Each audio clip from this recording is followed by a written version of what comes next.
Stefan, thanks very much for joining us. For those who don't know, just give a kind of just a brief introduction to the company. Our company is Synavision. Synavision is a software platform specifically designed for quality management in buildings, and even more specifically for the buildings to come.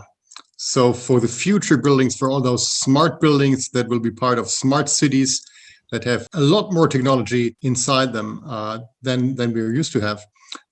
So we think that the issue of quality management will be absolutely crucial for those buildings to actually perform well. That's what we have created our software platform for. That's what we have created Synavision for. And you mentioned their performance. Where are the gaps at the moment in terms of performance? And I suppose how does this technology actually help deal with those challenges? Well, unfortunately, we have tremendous problems in our buildings right now. It's the obvious aspect is, of course, energy efficiency. That's the big issue regarding climate change. We have to make our buildings way more efficient than they are today, which is a huge challenge because we have so much like distributed infrastructure built in our countries that's a huge challenge just to touch every single buildings within the next 30 years. Of course, the technology, the HVAC, ventilation, cooling, heating, those systems become more sophisticated, and it's quite difficult to design them, to engineer them, to build them, commission them, and operate them the way they can actually perform really well. So that's a huge challenge. The industry is not prepared for that. And of course, when those systems don't work well, we have issues regarding energy efficiency, but way beyond that. What's even probably more important is that we have problems with indoor environmental qualities, which is especially currently affecting health, well-being, etc. So this really is an essential part of our life, of our everyday life. Typically at the moment, what are you seeing in the market? So let's say somebody looks at a development that has a certain amount of CO2. How wrong can that get? Usually we have a conservative estimate here when we talk to our clients and say, okay, the quality gap that we see in terms of CO2 or operation expenditures in buildings is somewhere between 10 and 20%. But it can be way beyond that.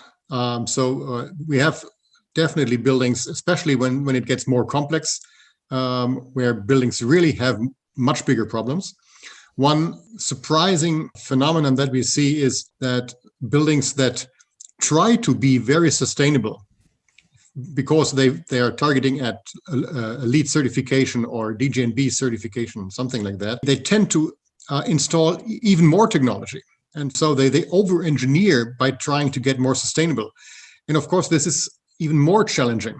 And how does this integrate with the sort of more traditional kind of facilities management side, Stefan? The facilities management actually is one of our target markets because so far, of course, buildings have to be managed by facilities managers, but so far it's very difficult to define what is good facilities management. Not in terms of how much it costs, but what it delivers. When does an operator actually handle your building well?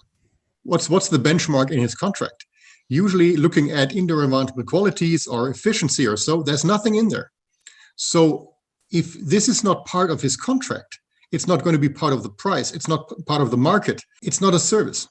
So one of our developments is service level agreements for facilities managers that include building performance. Of course, in the first side, that may look like a threat to the facilities managers. But if you look beyond that, it establishes quality in facilities management. And of course, once you have that, you can invest because you will get paid for it. So it's really about, spreading quality management into the industry of buildings. It's really interesting to see how technology is increasing that role, and also in this particular case, kind of creating more transparency. Yeah. And that's surely got to be a help for everybody, I would imagine. Thanks very much for joining us, Stefan. Thank you very much for having me.